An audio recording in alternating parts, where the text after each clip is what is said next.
La réputation de Diane de Poitiers fut tachée mais néanmoins célèbre. La favorite du roi marquera l'histoire et le règne d'Henri II et de Catherine de Médicis.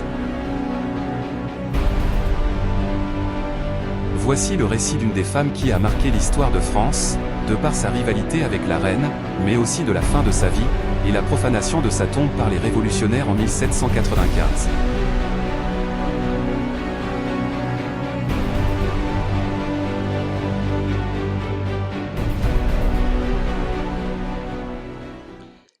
Eh bien, bienvenue dans l'Histoire de France. Ce soir, Diane de Poitiers, la presque reine. Alors, on a toujours une image de Diane de Poitiers cinématographique, picturale, de statue aussi, structurale. On la représente comme une femme d'une grande beauté, étant la maîtresse d'Henri II et de sa rivalité avec la reine Catherine de Médicis. Vous verrez que cette chose est bien plus complexe et beaucoup de sources. Je me suis appuyé sur 3 livres que je vous conseillerai à la fin de cette histoire de France, et surtout sur celui de Didier Le Fur. Beaucoup de choses ont été écrites sur elle par les milieux protestants qui cherchaient à plus ou moins abîmer l'image du roi, l'image de la cour, et beaucoup de choses ont été dites donc sur elle qui ne sont pas vérifiées, du moins véridiques. Il y a des trous aussi dans Diane de Poitiers. On connaît extrêmement peu de choses sur sa jeunesse. Il y a, pendant la captivité des 2 fils de France à Madrid, lors de la défaite de Pavie et de l'échange avec François Ier, qui n'hésita pas à mettre ses fils en otage, aussi une présence au départ de Diane de Poitiers et après 6 ans avant qu'elle retrouve le dauphin. Donc on a des trous, on a des chroniques de cours, on a quelques bribes, mais on ne sait pas exactement ce qui s'est passé. Parce que cette Diane arrive à nous avec une auréole de beauté et d'intrigue. C'est une des femmes qui a fait quand même le XVIe siècle français. Sa présence est dans tous les livres d'histoire qui traitent de cette période, et les biographies consacrées à François Ier et Henri II, il est toujours remarquable qu'il y ait sur elle, tout a été dit, à toutes les époques, en bien ou en mal, comme je vous le disais. Alors c'était une très belle femme, Diane Chasseresse, peinte et sculptée dans les palais royaux, et maintenant conservée dans les musées nationaux, où elle est déjà à 38 ans. Elle se dissimule derrière son amie de veuve, qu'elle aurait surchargé de bijoux hors de prix pour justement éviter de montrer sa figure qui vieillissait. C'est une femme vertueuse et fidèle à son époux. Alors son époux, c'est le sénéchal Louis de Brézé, qui descend de la main gauche des rois de France, les de Brézé. C'est une très très grande famille de France, et c'est quelqu'un qui a 50 et quelques années quand elle l'épouse et qu'elle a 16 ans, puisqu'il descendrait donc de Charles VI. Alors, on a dit sur elle qu'elle se moquerait de son mari et qu'elle se serait abandonnée au roi de France. Pure calomnie encore de chroniques huguenotes. Et pourquoi alors elle serait donnée au roi de France? Pour sauver la vie de son père, parce que Diane de Poitiers n'est pas de Poitiers, c'est son nom. Elle est plutôt de la région de Dijon, elle est plutôt de cette région-là, Diane de Poitiers. Et son père a trempé d'ailleurs dans une trahison avec le connétable de Bourbon en 1523 et a été condamné à mort. Cette condamnation à mort a été commuée en prison perpétuelle, et en fin de compte, Diane interviendra, alors plus ou moins en influençant. Est-ce que le roi aurait laissé le mari de Diane, qui avait été remarqué par Anne de Beaujeu, la fille de Louis XI, qui a, disons, aussi été à la cour de France, qui a été à la cour de la princesse Claude. Donc c'est une femme qui fréquentait déjà la cour depuis un certain moment. Son père a fait une faute, au bout d'un an, il sortira. Cette femme a une intelligence intuitive, dirons-nous, hein, toujours bonne conseillère, parce qu'érudite, amoureuse des arts, de la littérature. Elle lit le grec, le latin, elle lit des livres de grand prix. Elle adore les châteaux, et bien sûr, c'est le château d'Annette, hein, qui serait le symbole, hein, de cette créature dure et méchante, altière, voire cynique, qui aurait abusé de son second royal amant, le fils du premier, Henri II, avant qu'il ne devienne roi, puisque lorsqu'il fut à la tête de la France, le tout pour s'enrichir, amasser, acquérir terres et châteaux, et principalement sur le dos des protestants qu'elle aurait haïs et qu'elle aurait dénoncés à la justice pour en obtenir des biens. Voilà ce qu'on dit d'elle en mal. C'est une femme envoûtante par son charme, sa beauté, son parler, ou sorcière invétérée qui utiliserait autant la magie pour conserver sa jeunesse éternelle que pour ensorceler ses amants, notamment le roi Henri II, qui, selon les dires de plusieurs historiens, n'aurait jamais regardé une autre femme qu'elle durant toute sa vie d'homme, malgré une différence d'âge de près de 20 ans. Il faut savoir que Henri II a eu des maîtresses, hein, même sous Diane de Poitiers. Hein. Il a eu la Ducci, hein, l'italienne, qui lui a donné un enfant. Il en a eu d'autres, d'ailleurs, qui ont irrité plus Diane, d'ailleurs, que la reine Catherine de Médicis. Hein. Enfin, cette longue et silencieuse d'une favorite déchue après la mort d'Henri II, chassée comme une malpropre par sa rivale Catherine de Médicis. Encore ça, c'est encore bien sûr des choses qui ne sont pas vraies. L'épouse, la Catherine, cette épouse trompée qui pourrait enfin se venger de sa rivale. Un calvaire qui aurait duré 7 ans, oui, et tout a été dit sur elle. Et la plupart de ces affirmations sont fausses ou erronées. De la vie de Diane de Poitiers, avant le procès de son père, nous ne savons rien ou presque, sinon qu'elle avait grandi à la cour dans l'entourage de Claude de France.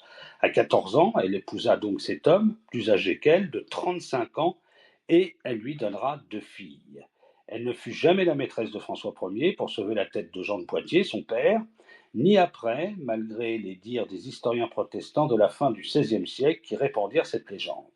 Elle ne fut pas non plus du voyage lorsqu'Henri partit en 1526 prendre la place de son père en prison, hein, et avec son frère, et l'enfant donc ne tombera pas fou amoureux de cette dame puisqu'il n'avait que 6 ans. Mais elle devient quand même sa maîtresse, mais il va falloir attendre 1538, 6 ans après avoir enterré son époux à Rouen. Hein, donc elle n'aura jamais trompé son mari en étant mariée. Jamais les rivalités entre Anne et Anne de Pisseleu, hein, la maîtresse de François Ier, que tant d'historiens colportent encore, n'ont eu les résonances politiques qu'on leur prête. Elles se sont chicanées, si vous voulez, il y a une rivalité, mais c'était une rivalité de cour. Il n'y a pas eu d'influence politique là-dedans. D'ailleurs, Diane de Poitiers n'a jamais été au conseil, élue à la cour pour emploi que celle de sa charge de gouvernante des enfants du roi, une charge qu'elle exerçait avec le soutien du seigneur d'Humières et de son épouse. Jamais elle ne servit de modèle nu aux artistes de son temps, et les Diane d'Annette ne sont pas son portrait, voyez, malgré tout ce qu'on dit. Le bronze est une création de Cellini, qui représentait la nymphe de Fontainebleau et qui devait décorer la porte dorée. Elle ne plut pas à François Ier, hein, qui la considérait secondement. Henri II la donna plus tard à Diane, qui la plaça à l'entrée de son château. Jean Goujon, donc cette nymphe, hein. Jean Goujon en reprit le motif pour en faire la sculpture. Enfin, elle, qu'elle ne fut jamais sorcière et que si elle prit soin d'elle, elle n'inventa pas pour autant l'hydrothérapie, comme on l'affirme depuis le XIXe siècle.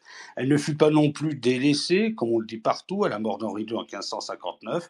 Elle quitte la cour et ses emplois, elle garde des liens étroits avec ceux qui l'avaient entourée, c'est-à-dire ceux qui étaient près d'elle à la cour, les cardinaux, le connétable de Anne de Montmorency, les ducs de Guise et de Bourbon, soit les personnages les plus importants du royaume après le roi.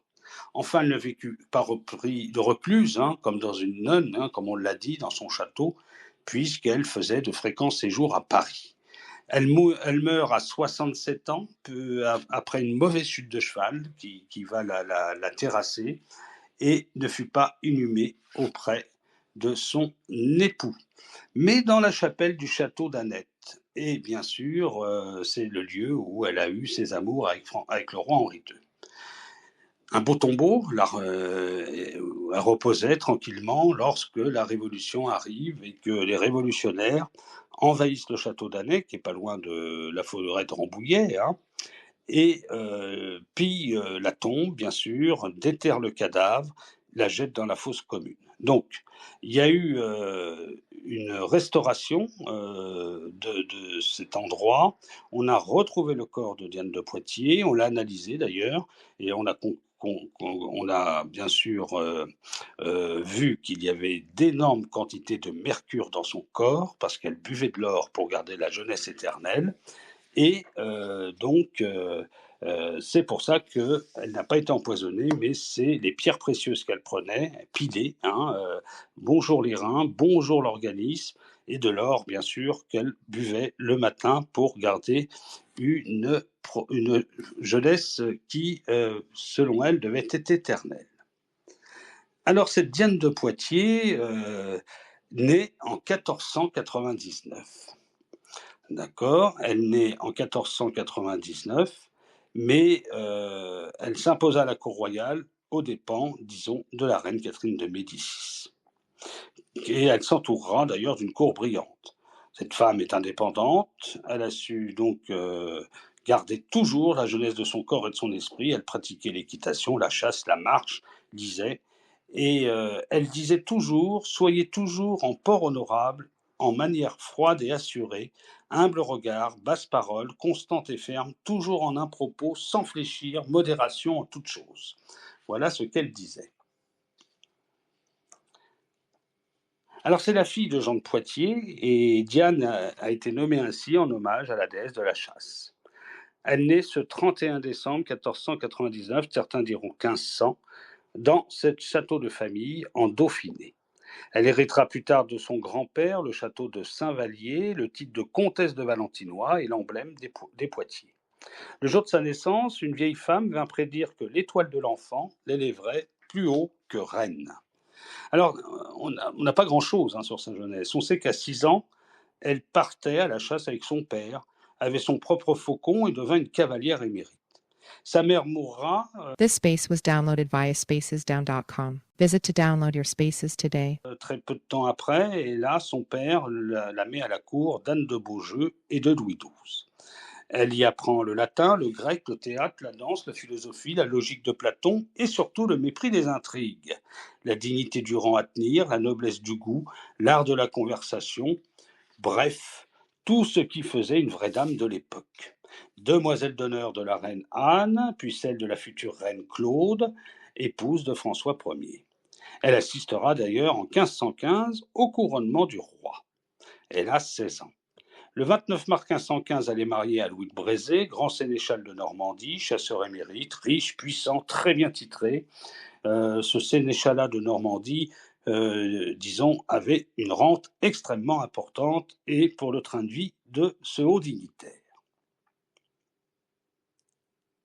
Diane, la silhouette est élancée, nous disent les chroniques, le port aristocratique, c'est-à-dire qu'elle se tenait droit, blonde, au front haut, c'est-à-dire que les cheveux montraient bien tout son front, la peau blanche et pâle, les yeux gris-bleu, le nez droit, une petite bouche aux lèvres pleines, atteint ainsi un rang royal juste inférieur à celui de princesse, le 3e rang du royaume.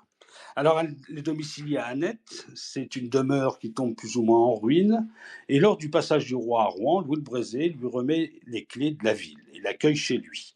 La cour s'aperçoit vite que la grande sénéchale de Normandie prend très au sérieux son mariage et ne se laisse pas conquérir par les courtisans, car cette cour était nombreuse quand le roi venait, et il y a une scène où un soir, des jeunes gens, des jeunes gentilshommes, le comte de Guiche par exemple, la voient, même chez les Bourbons, et on se dit, bon, cette jeune fille, elle est très, très fraîche, très belle, qu'est-ce qu'elle fait avec ce barbon, avec ce vieux bonhomme? Eh ben non, elle ne cède pas.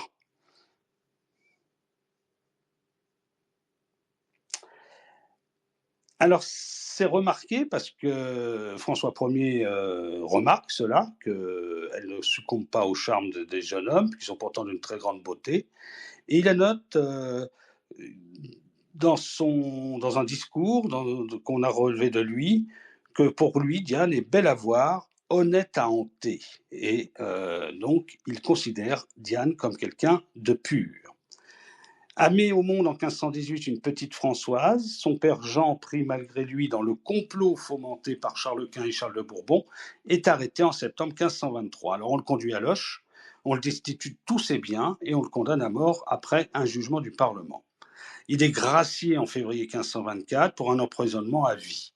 Alors, cette rumeur commence. Diane serait la maîtresse du roi. Non seulement le roi dément, mais à la mort de son épouse, il confie la garde de ses enfants à Diane en juillet 1524. C'est un grand honneur pour démentir leur plus ou moins rencontre intime. Lors de l'échange de François Ier, qui est captif après la défaite de Pavie, il échange sa personne, François Ier, contre ses enfants. Diane soutient le dauphin François, qui est le dauphin de France, 8 ans, et Henri, qui a 6 ans, par ses paroles réconfortantes, étant donné qu'elle était auprès des enfants. Le roi, de retour à Rouen, profite de l'hospitalité des Brésés à Annay et conquis par la droiture et l'intelligence et la culture de Diane, avec la conversation qu'elle peut avoir. Il lui offre une place à la cour, dame d'honneur de sa mère, Louise de Savoie. Dès 1530, les enfants royaux reviennent, donc vous voyez qu'on est en 1525, 1526, et que les enfants reviennent qu'en 1530, elle ne les a pas revus. Le jeune prince Henri, déçu par son père, se tourne vers les 2 seules personnes qui lui ont témoigné de l'affection, Diane et Anne de Montmorency. Les enfants passent l'automne à Annay auprès de Diane et de Louis de Brézé, puis rentrent à Saint-Germain. Lors des tournois en l'honneur de la nouvelle reine, Éléonore de Habsbourg, sœur de Charles Quint, c'est la seconde épouse de François Ier, puisque Claude est décédé, le jeune Henri choisit sa dame Diane. Pour l'élection de la belle parmi les belles, la reine Éléonore, la maîtresse du roi Anne de Pizeleu et Diane de Poitiers sont en compétition. Comme la maîtresse du roi et Diane sont à égalité, Anne de Pizeleu, vexée, n'aura qu'un objectif dans sa vie, anéantir cette Diane. En juillet 1531, Louis de Brézé meurt. De cette date, après 17 ans de vie commune et heureuse, Diane ne porte plus que du noir avec quelques touches de blanc.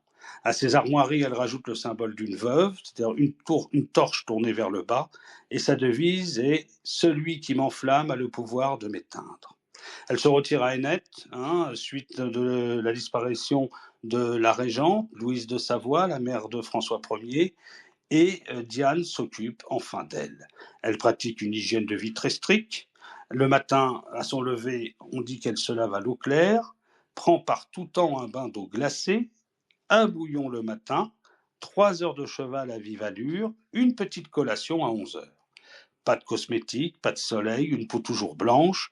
Vêtue de soie, elle attache à ses épaules des rangs de perles se croisant sur un corsage de velours noir, pourvu d'un profond décolleté.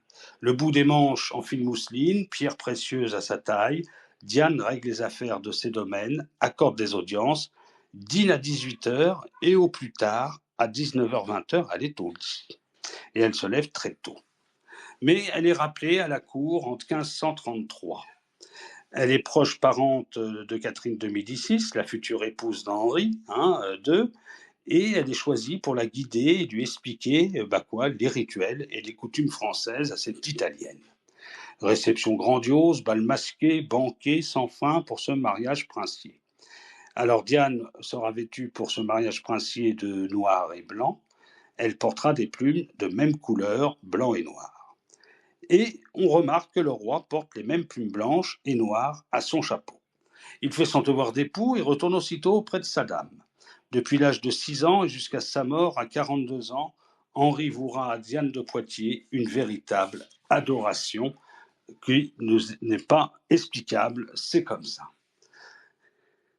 Alors Diane est très appréciée de ce roi et qui connaît, sa virtuosité à monter à cheval, donc elle le suit à la chasse et elle doit faire face à l'agressivité et la haine de la maîtresse royale qui lance des calomnies et des rumeurs d'appartenance à la sorcellerie en disant que c'est pas possible qu'elle ait cet âge-là, qu'elle ait un éclat aussi resplendissant.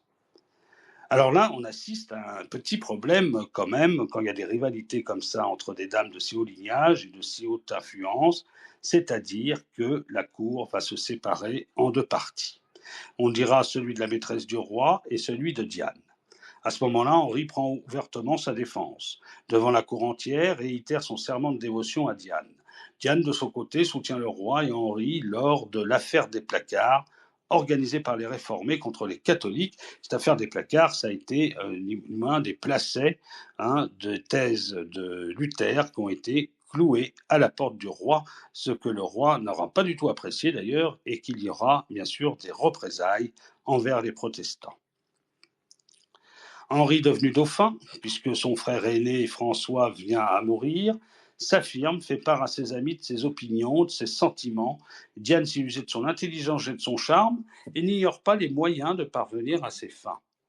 On dirait qu'ils deviennent amants selon les chroniques, entre 1536 et 1537, c'est-à-dire fin 1536, octobre-novembre, ou janvier-février 1537.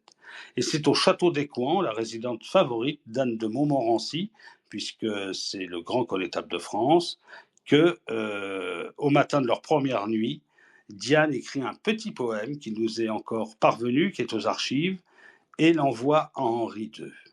Voici un petit passage de ce poème. « Voici vraiment qu'amour, un beau matin, s'en vint m'offrir Fleurette très gentille, car voyez-vous, Fleurette si gentille, était garçon frais, dispo et jeunet. » Alors le roi est aux anges, il rayonne de bonheur, il veut toujours que Diane soit à ses côtés, elle découvre avec lui le plaisir que lui procure un amant adolescent, elle dira qu'il était très très entreprenant dans l'intimité, et elle lui transmet toutes ses connaissances acquises aux côtés de Louis de Brézé. Elle ne cherche pas forcément l'amour du roi, Anne, mais elle fait tout pour pas que cet amour s'éteigne. Elle le retient par la puissance de son esprit, par son intelligence et ses conseils, jusqu'à devenir marraine en 1538 de la petite Diane d'Angoulême, la fille d'Henri et de sa maîtresse Philippa Ducci. Donc vous voyez bien que Henri II avait aussi d'autres maîtresses. Mais qu'en est-il de Catherine de Médicis, qui n'a toujours pas d'enfant? D'ailleurs, cette petite Diane d'Angoulême sera mariée au fils d'Anne de Montmorency. Françoise, la première fille de Diane qu'elle a eue de Louis de Brézé, elle sera elle mariée à Robert IV de Lamarck. Et la deuxième fille de Diane a un Guise. Donc elle fait en plus des mariages extrêmement intéressants. Mais les Guises sont trop imposants à la cour. Catherine de Médicis n'ayant toujours pas d'enfant, il propose une nouvelle épouse pour Henri II, jeune belle, qui risque de ravir la place de Diane dans le cœur d'Henri, ce qu'elle ne veut pas. Donc elle va se rapprocher des médecins, elle va se rapprocher de Catherine, elles vont se serrer les coudes, on peut parler ainsi. L'une implore le roi, l'autre s'occupe du dauphin. Diane prend Catherine à part, lui parle avec douceur, lui explique l'art de faire l'amour, et on sait que le roi avait un petit handicap à ce niveau-là, donc les médecins ont décidé qu'il fallait qu'il change de position pour avoir un enfant, ce que Diane va expliquer, bien sûr, à Catherine de Médicis. Et certains soirs, elle envoie Henri chez son épouse. Henri vient la voir, elle dit non, mon ami, sire, il faut que vous alliez voir votre femme, il faut que vous fassiez un enfant. Alors le mariage se produit, et le miracle aussi. Elle met son petit garçon en 1544, Catherine. Henri est tellement heureux, tellement content d'avoir ce fils, il offre une somme d'argent pour remercier Diane d'avoir aidé la dauphine. Une fois de plus, la maîtresse avait su se rendre utile. Mais toujours les intrigues de cour, toujours les maîtresses royales qui se haïssent. François Ier bannit Diane de la cour, profitant qu'Henri soit parti à la guerre en Italie. Mais de retour de campagne, Henri ne va pas voir son père, ou très peu. Il se précipite à Annay. Le roi est fatigué, depuis 1545, ce n'est plus le François Ier flamboyant que l'on connaît, et il rappelle Diane à la cour. Elle reprend sa position auprès d'Henri et a en charge l'éducation des deux petits-enfants du roi. Mais elle sent que les choses vont évoluer très très vite, car François Ier, en mars 1547, rend son dernier soupir, et elle se rapproche des Guises. Anne de Montmorency, Henri II étant roi, est nommé à la tête du conseil privé. Henri réclame les joyaux du trésor royal et les offre à Diane. Les trésors royaux. Elle reçoit en plus la clé de la chambre forte ainsi que l'autorisation d'y puiser à volonté, mais elle n'en abusera jamais. Henri s'empare de la maison d'Anne de Pisseleu et en fait cadeau à Diane, carrément, la maîtresse de François Ier. Et bien sûr, cette dernière prend plaisir à recevoir tous ces honneurs, mais n'en perd pas la tête pour autant, Diane de Poitiers. Alors même si elle s'intéresse de près au gouvernement, au fonctionnement des finances du royaume, elle pousse, disons, certains chroniqueurs, Henri, à créer les lois somptuaires, la limitation des dépenses, par exemple, concernant les distractions, le face de la cour, elle l'incite à réduire le nombre de courtisans et à instaurer de nouvelles mesures sociales. Chaque quartier de Paris devrait constituer un fonds social pour les pauvres. Les hôpitaux devraient accueillir les malades et les infirmes, lui conseille-t-elle. Pour la remercier et lui prouver son amour, Henri lui offre le plus beau joyau de la Loire, le château de Chenonceau, qui deviendra encore plus magnifique après les transformations opérées par Diane. En juillet 1547, c'est le sacre d'Henri II. Le costume d'ailleurs du roi fait scandale, on en parlera dans les chroniques. Les broderies rappellent les attributs de Diane, carquois, arc, flèche, croissant de lune, double D, accroché au H. La lettre C de la reine n'apparaît nulle part. Lors de la naissance du troisième enfant de Catherine, Diane décide de la gouvernante et de l'alimentation des enfants et de leur éducation. Seule la parole de Diane compte. Pour les fêtes à Lyon, en septembre 1548, tout est de couleur noire et blanche, les uniformes des soldats, à l'harnachement des chevaux, les couleurs de Diane.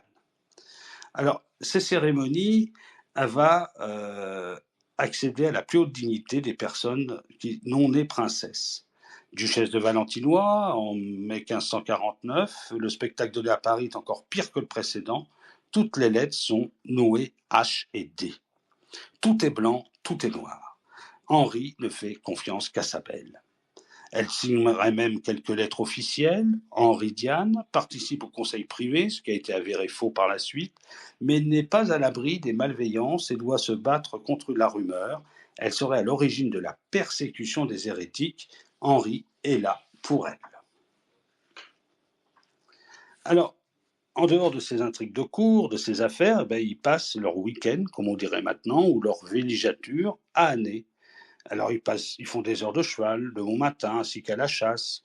Il y a des magnifiques banquets qui clôturent les soirées avec des feux d'artifice, des jongleurs, toutes sortes des liseurs de poèmes, des musiciens. Il fait faire des portraits de sa favorite. C'est ça qu'on appelle les portraits du bain, c'est-à-dire les femmes que vous voyez à moitié dévêtues dans de l'eau, dans des forêts, c'est ce qu'on appelait les portraits du bain, et Annette, pour ça, est un paradis.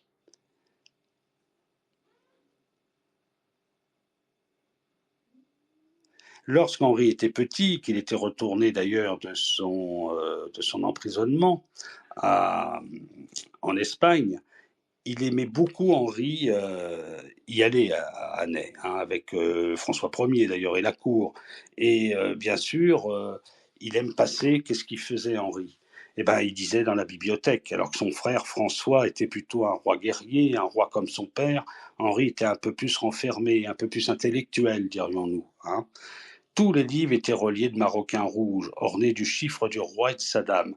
Une des collections les plus prestigieuses de la Renaissance que l'on peut voir encore au château d'Annay, c'est-à-dire vous avez les initiales d'Henri II et de Diane sur la tranche des livres. Alors, Henri aime tellement Annay qu'il délaisse Paris. Il y établit son gouvernement, il fait même des audiences, les ambassadeurs d'Espagne, les Vénitiens. Nous avons d'ailleurs des sources, toujours de Venise, c'est toujours eux qui nous... Un certain Albrosini qui dit qu'ils doivent faire passer presque une journée à cheval pour aller faire audience au roi, puisque le roi n'est pas au Louvre. Alors, dès que Marie Stuart, avec la naissance de François II, arrive à la cour pour pouvoir se marier avec le futur roi de France, François II, elle lui est confiée.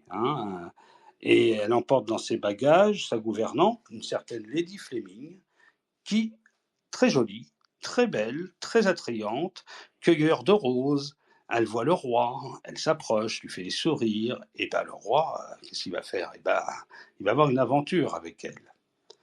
Alors, Diane ne peut rien faire. elle a fait une chute de cheval et elle est alitée. Donc, pour cacher cette liaison, il faut tout faire pour qu'elle cache cette liaison. Mais elle ne peut compter sur ses amis, qui, bien sûr, l'informent des faits et gestes de Lady Fleming, qui est tout simplement renvoyée en Écosse. Et bien sûr, elle apprend qu'apparemment Anne de Montmorency serait impliquée dans cette liaison.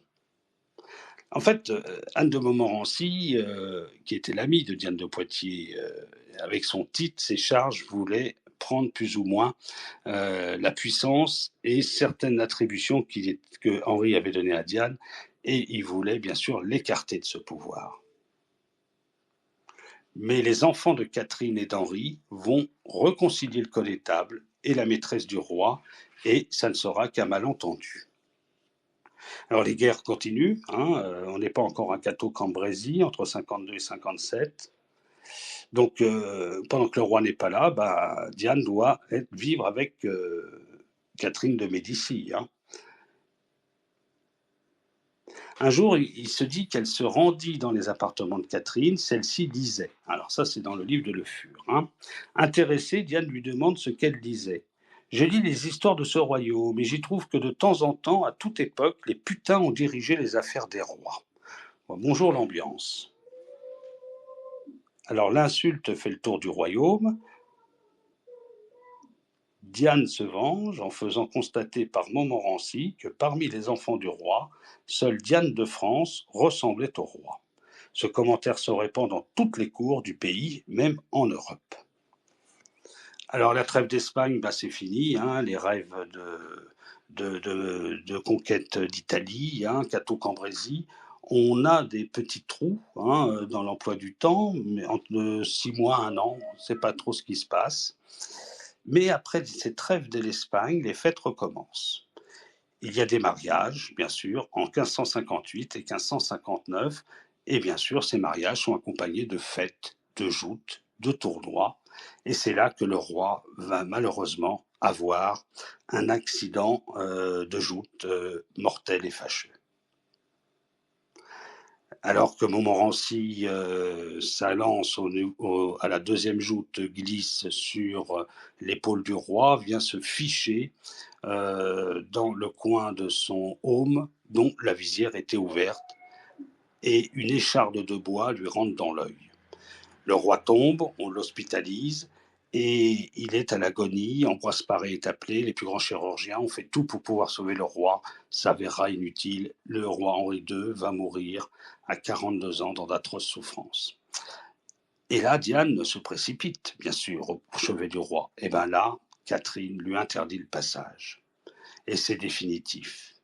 C'est la première fois qu'elle ressent qu'elle se sent totalement impuissante, qu'elle n'a plus aucun pouvoir et qu'elle ne peut plus rien faire. Elle a peur de voir mourir le roi de France, mais surtout peur de subir la vengeance de la reine. Sans Henri, elle ne dispose plus d'aucune autorité. Qu'est-ce qu'elle fait ? Elle regarde sa maison à 20 années et elle attend les nouvelles. Elle n'est pas conviée aux funérailles quand elle apprend que le roi est mort. Elle se contente de regarder le cortège par ses fenêtres.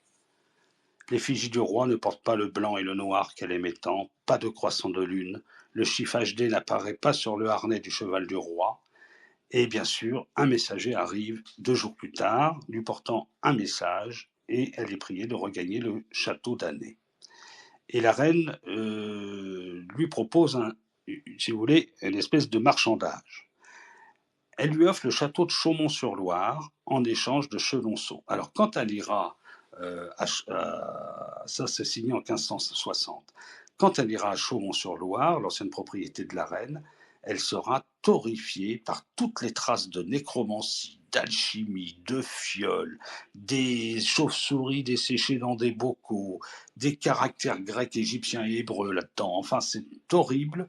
Elle voit qu'il y a des crânes, qu'il y a des fioles, enfin des bocaux de saumure, des membres d'animaux, comme je vous disais, des ouvrages étranges, des parchemins, enfin bref. Alors, elle meute ses gens, elle rassemble tout ça dans la cour du château de Chaumont, elle le brûle et décide de ne plus y habiter. Elle lègue de son vivant le château à sa fille Françoise.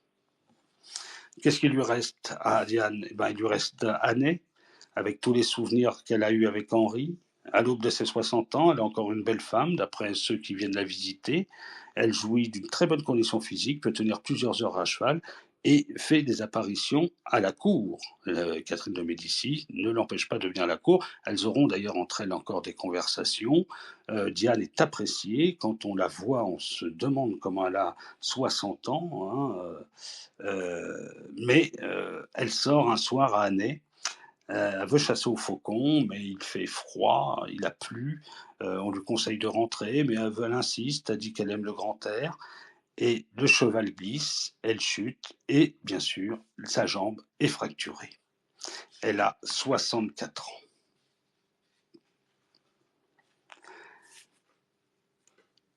Alors même Brantôme arrive à son chevet, puisqu'elle adorait Brantôme et ses écrits. Et d'ailleurs, Brantôme le dit, j'ai vu cette dame 6 mois avant qu'elle mourût, si belle encore, que je ne sache cœur de rocher, qui n'en s'en fût ému. Encore qu'auparavant, elle s'était rompue une jambe sur le pavé d'Orléans, allant et se tenant à cheval aussi dextrement comme elle avait fait jamais. Alors, elle hurle de douleur, cette jambe lui fait vraiment mal, elle ne peut plus endurer, elle demande même on lui coupe cette jambe, qui l'a fait souffrir d'ailleurs. Elle prend des potions pour atténuer la douleur, et quand elle souffre, son visage est déformé, et un courtisan dira, c'est là que l'on vit vraiment comment elle était quand elle n'était pas parée. Donc, c'est-à-dire qu'elle avait 66 ans. Elle mange en plus des choses des pierres précieuses, des espèces d'élixirs qui, lui dit-on, lui remettront sa jambe correctement. Et elle tombe gravement malade, sûrement une intoxication de toute cette alimentation, et elle meurt dans son sommeil le 26 avril 1566. Elle avait fait son testament auparavant, dès qu'elle était tombée, qu'elle était alitée, qu'elle se voyait partir. Donc elle laissera bien sûr tous ses biens entre ses filles, Françoise et Louise de Brézé. Et bien sûr, elle assure des legs un certain nombre de couvents et d'églises. Ces enterrements sont une centaine de pauvres, des villages vêtus de blanc accompagnent le cortège en chantant « Priez Dieu pour Diane de Poitiers ». Elle est enterrée dans cette chapelle funéraire qu'elle avait fait construire près du château. Et en 1795, en passant par là, des révolutionnaires ont ouvert le tombeau. Ils ont coupé ses cheveux pour en faire des mèches souvenirs. Il paraît qu'elle avait encore ses cheveux. Puis plus tard, un propriétaire a vendu le château pierre par pierre. Alors, il y avait eu une organisation, après qu'on ait retrouvé ses restes, et puis qu'on ait fait des analyses ADN par rapport à savoir si elle avait été empoisonnée, parce qu'il y avait eu des rumeurs, il y a des historiens qui ont dit que Diane avait été empoisonnée par Catherine de Médicis. Il n'en est rien. Elle est morte vraiment d'une intoxication alimentaire, avec toutes ces ors qu'elle buvait, ces pierres précieuses, etc. Donc il y a eu une cérémonie, d'ailleurs avec Franck Ferrand, je crois bien, où on a remis les restes dans un cercueil et qu'on a remis ce cercueil dans, bien sûr, le caveau funéraire et ce magnifique tombeau où elle repose à jamais, donc à Annay. Alors, je vais conclure maintenant ce Diane de Poitiers. Alors, pour vous avoir lu ce que vous venez d'entendre, je me suis servi de 3 livres que j'ai et que je vous conseille. Je sais qu'il y en a beaucoup d'autres, mais j'ai pas grand-chose sur Diane de Poitiers. J'ai vu plus sur François Ier, sur Henri II. J'ai un très bon Henri II d'Ivan Cloas d'ailleurs, qui a fait d'ailleurs Diane de Poitiers chez Fayard en 1997. Je vous conseille de lire ce Diane de Poitiers d'Ivan Cloas. Sinon, le spécialiste, c'est du 16-17e, Didier Le Fur, Diane de Poitiers. Alors, lui, il a écrit ça chez Perrin en 2017. Et Jean-François Saulnon, Henri II et Diane de Poitiers, un mariage à 3. Ça, c'est dans Figaro Histoire en 2017. Eh bien, c'était Histoire de France, Diane de Poitiers, la presque reine. Je vous remercie.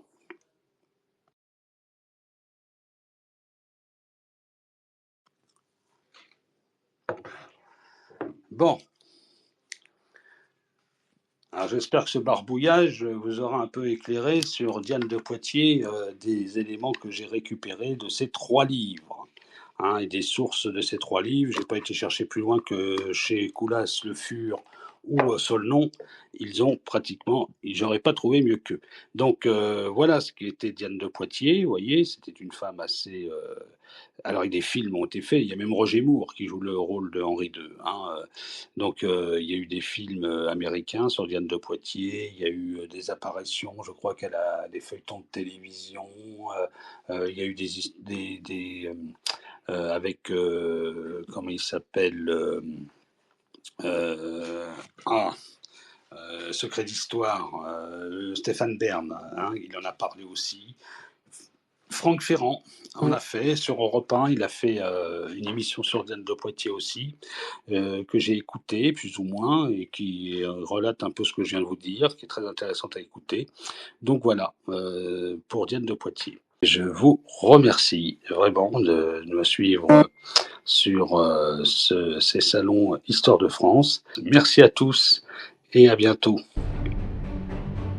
Après son décès à 66 ans, Diane de Poitiers, symbole de la beauté française, avait été embaumée et inhumée dans la chapelle du château d'Annette, dans un tombeau construit par ses 2 filles. 2 siècles plus tard, des révolutionnaires ont pénétré dans la chapelle pour profaner sa sépulture. Après leur départ, 2 femmes du village ont rassemblé les restes d'ossements et les ont transportés vers la fosse commune. En 2010, 215 ans après sa profanation, la dépouille de Diane de Poitiers retrouve sa place à la chapelle sépulcrale du château d'Annette, en Eure-et-Loir. Un hommage lui est dédié.